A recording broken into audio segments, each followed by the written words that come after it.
देखिए अगला क्वेश्चन आपके क्या है। 98,765 में भाग लगाना है आपका 87 का भाग लगाना है। देखिए वैसे तो आप चाहो तो इसको ध्वजांक से भी कर सकते हो, लेकिन साधारण ध्वजांक से करोगे तो कम से कम 2-3 बार इस सवाल में आपकी प्रक्रिया होगी नीरस। तो अगर सवाल को छोटा करना है तो क्या नियम होता है कि जब भी ध्वजांक में भाजक में ये होता है भाजक जिसका भाग देना है, अगर इसमें इकाई का अंक 5 से बड़ा हो तो आप इसको विनुक्लम में बदलिए। क्या करना है, जो अंक 5 से बड़ा है पहले अंक को तो घटाना है आपको 10 में से, और बाकी के जितना अंक है उसको घटाना है 9 में से। समझिए जैसे ऐसी संख्या आ गई आपके 5, 7 और हो गई 8, इसको बदलना आपको विनुक्लम में। ठीक है, ये संख्या आ गई आपके, मान लीजिए 5, 7, 8, इसको विनुक्लम में बदलना है। तो पहली संख्या आपके 5 से बड़ी है तो इसको घटाना है 10 में से, तो 10 में से 8 गया, कितना बचेगा 2।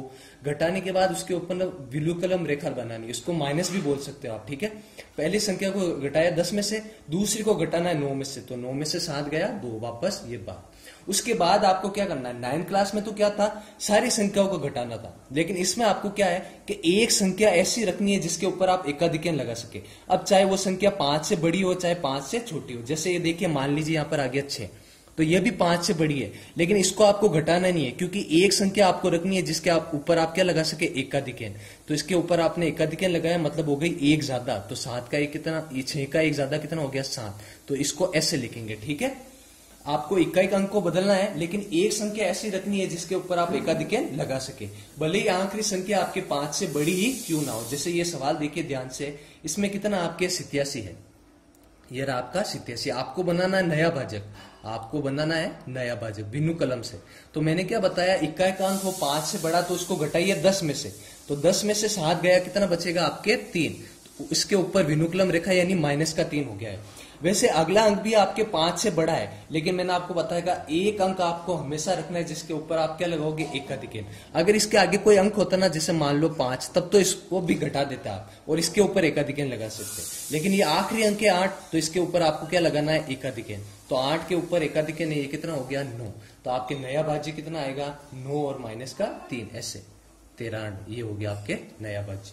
वही पहले आपको टुकड़े करने, ऐसे टुकड़े करने के पीछे कितनी संख्या रह जाए, एक संख्या, तो यहां से -3 तो जाएगा आपके आगे, और ये जो 5 है वो चला जाएगा पीछे, फिर ये 9 आएगा आपके 3 के नीचे, और बाकी वाली संख्या 9, 8, 7 और 6 आ जाएगा बीच में। अब देखिए स्टेप तो वही है, आपको भाग लगाना है, ठीक है, उसके बाद घटाना है, उसके बाद आपको नया भाज्य बनाना है। अगर ये सवाल आपको समझ में भी आए ना, नहीं आए ना, तो घबराना मत, अगला सवाल और है एक और, उसमें आपको बिल्कुल समझ में आ जाएगा। तो पहले ये देखिए, आपको लगाना है भाग। भाग हमेशा किसका लगेगा, 9, जहां पर ये संख्या होती है ना 9, 9 में भाग देखो, 9 में चला जाता है तो 9 में 2, 9 में 9 का भाग कितनी बार जाएगा, एक बार, तो भागफल तो आपके कितना आएगा, 1 आएगा। ठीक है, और शेषफल, भाग पूरा पूरा गया तो शेषफल आपके कितना आएगा 0, तो शेषफल आ गया 0, भागफल 1, शेषफल 0, अगली वाली संख्या 8 के नीचे। अब बनाना नया भाज्य, तो 0 और 8 को साथ में लिखिए, उसके बाद घटाना है क्या, यहां पर जो संख्या है और यहां पर जो भागफल है उसका गुणा। तो देखिए ये तो है -3, माइनस के 3 को 1 से गुणा करा, वापस कितना आएगा -3, और ये माइनस माइनस क्या हो जाएगा आपके प्लस, तो 8 और 8 में 3 जुड़ जाएगा, तो 8 और 3 कितना हो गया 11। तो ऐसे देखिए हमेशा यहाँ पर संख्या जुड़ जाएगी तो उत्तर माइनस में आएगा ही नहीं, तो प्रक्रिया निरस्त होगी ही नहीं। पहला स्टेप पूरा हो गया। वापस आपको लगाना है भाग। भाग किसका लगाना है आपको, 9 का। किसमें लगाना है, शेषफल कितना है आपके 11 में। वापस भाग कितनी बार जाएगा, 9 एकम 9, तो भागफल तो आपके कितना आएगा 1, और पीछे शेषफल 11 में से 9 गया, आपके कितना बचेगा 2, तो शेषफल आपके कितना आएगा 2, भागफल 1 यहाँ पर, शेषफल 2, अगली वाली संख्या 7 के नीचे। अब हमें बनाना है नया भाज्य, उल्टा लिख दिया मैंने, भाग के बाद नया भाज्य, उसके बाद घटाना है। तो नया भाज्य क्या बन रहा है, 2 और 7 को साथ में पढ़ो तो कितना हो गया 27, 27 में से घटाना है, पहले तो इसका और इसका गुणा घटाया, अब वापस -3 का, और अगले वाला भागफल कितना 1, वापस वही, तो -3 को 1 से गुणा करा, -3, वापस माइनस माइनस प्लस जुड़ जाएगा, तो 27 और 3 कितना हो गया आपके 30। ठीक है, वापस देखो आपके उत्तर प्लस में आया तो वापस आगे भाग दो, तो भाग किसका देना है आपको, 9 का देना है। किस में देना है, शेषफल कितना आया 30, उसमें देना है, तो 9 तिया कितना हो जाएगा आपके 27, तो भागफल तो कितना आएगा आपके 3, और पीछे शेषफल 30 में से 27 गया, पीछे कितना बचेगा वापस 3, तो भागफल भी 3, पीछे शेषफल 3 किसके नीचे, अगली वाली संख्या 6 के नीचे। वापस भाग देने के बाद नया भाज्य 3 और 6 को साथ में पढ़ो, कितना हो गया 36, 36 में से घटाना है, अब अगली वाली संख्या से गुणा करना है, तो -3 को 3 से गुणा करा, 3 तिया 9, किसका आएगा माइनस का, फिर माइनस माइनस हो जाएगा प्लस, तो 36 और 9 आपके कितना हो गया 45। वापस उत्तर आपके प्लस में है तो वापस आगे भाग दे दीजिए। तो चौथा स्टेप क्या है, वापस 45 में लगाना आपके 9 का भाग। 9 पंजे कितना होता है 45, तो भाग तो पूरी बार जाएगा आपके 5 बार। 9 पंजे कितना होता है 45, और पीछे शेषफल भाग पूरा पूरा गया तो शेषफल कितना बचेगा आपके 0। ये भागफल 5 और ये 0 जो शेषफल आया किसके नीचे 5 के नीचे, तो ये हो गया 0,5। अगला क्या है, आपको नया भाज्य बनाना है, तो 0 और 5 को लिखा, साथ में कितना हो गया 5। इन दोनों का करना है गुणा। देखो पहले इसके साथ करा, फिर इसके साथ, फिर इसके साथ और अब इसके साथ। तो -3 को 5 से गुणा करा, कितना आएगा -15। फिर ये प्लस हो जाएगा, माइनस माइनस प्लस, तो 15 और 5 कितना हो गया 20। देखिए आगे कोई संख्या बची है क्या, आप भाग दोगे तो भागफल तो यहाँ लिख लोगे, शेषफल कहाँ लिखोगे, तो ये 20 आपके क्या हो गया अंतिम शेषफल। तो भागफल तो आपके कितना हो गया 1135 और शेषफल आपके कितना आया 20। देखिए एक बार भी प्रक्रिया निरस्त नहीं हुई, क्योंकि हमेशा यहाँ पर संख्या जुड़ जाती है। माइनस की है ना, गुणा करोगे माइनस ही आएगा, तो माइनस माइनस प्लस हमेशा जुड़ जाएगा आपके, तो कभी भी माइनस की संख्या नहीं आएगी। तो ऐसे करना आपको विनुकलम से, ठीक है। अगर आपको ये समझ में नहीं भी आया तो देख लिया, अगले सवाल देखिए आपको बिल्कुल समझ में आ जाएगा, ठीक है। मेरा आपका 15वां क्वेश्चन। वैसे तो आप इसको विनुकलम से कर सकते हैं, ध्वजांक प्लस विनुकलम से, लेकिन अगर आपको वो विधि समझ में नहीं आई तो इसको साधारण विधि से भी आप कर सकते हैं। जैसे मैंने पहले बताया था कि संख्याओं के कर लो टुकड़े, ऐसे टुकड़े के पीछे कितना अंक रहना चाहिए 1 अंक। तो इसको यहां से काटा तो बच गया 9, इसको यहां से काटा तो बच गया 2। इसको विनुकलम से करोगे तो छोटा हो जाएगा, लेकिन साधारण से करोगे तो ये बड़ा होगा। मैं आपको करके बता देता हूँ साधारण से ही। तो ये जो 9 आया वो तो आएगा सबसे आगे, और ये जो 2 आया वो जाएगा सबसे पीछे। ये जो 87 आया वो आएगा 9 के नीचे इधर, और बाकी वाली संख्या आएगी बीच में, तो 2 1 0 1 5 और 3। ये जो यहाँ पर संख्या होती है 87, ये आती है आपके भाग देने के काम, और ये संख्या आपके आती है गुणा करके घटाने के काम। एग्जाम में लिखना मत ऐसे, ये तो समझाने के लिए मैं बता रहा हूँ। अब देखिए यहाँ पर 87 का आपको पहाड़ा बोलना पड़ेगा, तो पहाड़ा तो आपको याद होगा नहीं, तो अगर ऐसा बड़ा आपके आ जाए पहाड़ा तो पहले ही साइड में लिख लीजिए इसको।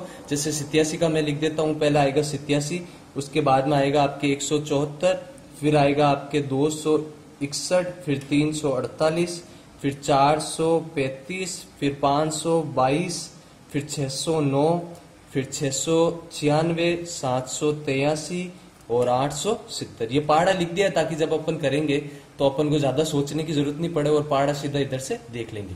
तो देखिए पहला स्टेप क्या है, भाग लगाना है। भाग किसका लगाना है 87 का, तो 87 का भाग लगाना है। 21 में तो जाएगा नहीं, किस में दोगे 210 में। तो देखो भाग कितनी बार जाएगा, पहाड़ा मैंने साइड में लिख दिया है, देख के आपको बताना है भाग कितनी बार जाएगा। 210 तो खाली 2 बार ही जाएगा आपके, 2 बार जाएगा, तो भागफल तो 2, और पीछे शेषफल कितना बचेगा देखिए। 210 में से 174 को घटाइए, कितना आता है, तो 10 में से आपके 4 गया, कितना बचेगा 6। इधर आपके कितना हो गया 0, तो वापस 10 में से 7 गया, बचेगा 3, तो 0। तो शेषफल आपके कितना बचेगा 36। ये 36 आप किसके नीचे लिखोगे 1 के नीचे। तो नया भाज्य अब बनाना है। नया भाज्य कितना बनेगा 361। अब 361 में से घटाना है इन दोनों का गुणा, तो 9 दूनी कितना होता है 18। इसको घटाइए, कितना आंसर आता है, तो देखिए 11 में से 8 गया, कितना बचेगा आपके 3। 5 में से 1 गया 4, और आगे कितना रह गया ये 3, तो 343। 3 स्टेप पूरे कर लिए। वापस शुरू से आपको क्या लेना है, भाग देना है। जो शेषफल आया उसमें देना है भाग। तो शेषफल आपके कितना आया 343, उसमें भाग देना आपको 87 का। अब देखिए आपके भागफल कितना आएगा, तो भागफल आपके कितना आएगा, पहाड़ा देखिए कितनी बार जाएगा आपके भागफल, 348 तो हो गया ज्यादा, तो 3 बार देंगे आप, तो कितना आएगा 261। तो भागफल तो आया आपके 3, शेषफल कितना आएगा, तो 341 में से आप 261 को घटा के देख लीजिए। देखिए 3 में से 1 गया 2, यह हो गया 4, तो 14, 14 में से 6 गया 8, इधर बचा 2, तो 2 में से 2 गया, कितना बचेगा आपके 0। तो शेषफल कितना आया 82। भागफल तो 3, शेषफल 82 किसके नीचे, आप 5 के नीचे, तो ये आ गया 82। भाग देने के बाद नया भाज्य, तो 8 82 और 5 को साथ में पढ़ोगे, आपके नया भाज्य कितना हो जाएगा 825। 825 में से अब 9 और 3 का गुणा घटाना है। पहले तो पहले भागफल के साथ गुणा करा, अब दूसरे भागफल के साथ, तो कितना हो जाएगा 9 या 27। इसको घटाइए आप, कितना होगा, तो यहाँ पर हो गया मान लीजिए 15, तो 15 में से 7 गया आपके, कितना बचेगा 8। 2 में से 2 गया, कितना बचेगा आपके 0, और यहाँ पर कितना बचेगा आपके 8। तो कितना बचा आपके 808, ठीक है ना। तो 808 बचा, वापस देना है भाग। भाग किसका देना आपको 87 का, तो 808 में आपको भाग देना है 87 का। तो भागफल देखिए कितनी बार जाएगा, पहाड़ा देखिए कितनी बार जाएगा इधर साइड में, तो देखिए 870 तो हो गया ज्यादा, तो 9 बार देना पड़ेगा, कितना आएगा 783। तो भागफल तो आया 9 और शेषफल 808 में से 783 घटाइए, देखिए 8 में से 3 गया 5, यहाँ हो गए 10, 10 में से 8 गया 2, ठीक है। और ऊपर कितना बचा आपके 7, 7 में से 7 गया 0, तो कितना बचेगा आपके 25। ये जो 25 आया किसके नीचे लिखना है, अगली वाली संख्या के नीचे। अगली वाली संख्या कितनी है आपके 3, तो 25 आया 3 के नीचे। तो नया भाज्य 25 और 3 को साथ में पढ़ोगे कितना हो गया 253। अब 253 में से आपको घटाना है, भागफल कितना आया था 9, तो यहाँ पर 9 लिखिए पहले, ठीक है। कितना 90 90 81, तो 81 को घटाइए यहाँ से, कितना बचेगा 3 में से 1 गया 2, यहाँ पर हो गए 15, तो 15 तो हो गए आपके 7 बच जाएगा, ठीक है। और इधर आपके कितना बच जाएगा, देखिए आगे कुछ बचा ही नहीं, तो 0 है, तो कितना बचा आपके 72, ठीक है। शेषफल आपके कितना बचा है, ये 72 बचा है। वापस 72 में देना है भाग किसका, 87 का, तो 72 में भाग देना है हमें 87 का। 72 में भाग दोगे 87 का, तो 72 में तो 87 का भाग जाएगा ही नहीं, तो भाग ही नहीं जाएगा, तो भागफल कितना आएगा 0, और शेषफल वापस नहीं आएगा, तो ये आएगा 72। तो ऊपर भी वापस यहाँ पर कितना लिखेंगे अपन 72, तो नया भाज्य कितना बनेगा 722, यहाँ पर ये आएगा आपके 722। 722 में से घटाना है, क्या घटाना है, अब अगले भागफल का गुणा, 9 और 0 का गुणा कितना होता है 0, तो यहाँ पर 0 लिखेंगे। 722 में से 0 घटेगा, वापस कितना बचेगा आपके 722। देखिए आगे कोई संख्या बची नहीं है, तो ये जो 722 आया ये क्या है आपके अंतिम शेषफल है, तो अंतिम शेषफल कितना आ जाएगा 722। ऐसे इसको विनुकलम से भी करके आप ट्राई करना, बाकी साधारण विधि से तो मैंने बता दिया, प्रक्रिया निरस्त नहीं हो रही तो साधारण विधि से मैंने कर लिया। तो इसका भागफल तो कितना आया 2390 और शेषफल कितना आया 722। अगर आपको इसमें कुछ समझ में नहीं आया तो कमेंट बॉक्स में मुझे बता दीजिए, ठीक है। अगर विनुकलम समझ में नहीं आया तब भी बता दीजिए, और अगर आपको वीडियो समझ में आया, सारे क्वेश्चन समझ में आए, तो वीडियो को लाइक कीजिए, चैनल को सब्सक्राइब कीजिए और अपने दोस्तों के साथ शेयर कीजिए। अगले वाले क्वेश्चन में अपन करेंगे सूत्र परावर्त्य वाले सवाल। जो 4 क्वेश्चन है वो बिल्कुल सूत्र निखिलम की तरह ही है, खाली उसमें छोटा सा माइनस सा चेंज करना है हमें, बाकी वो क्वेश्चन हो जाएगा, ठीक है। तो अगले क्वेश्चन में अपन सूत्र परावर्त्य करेंगे।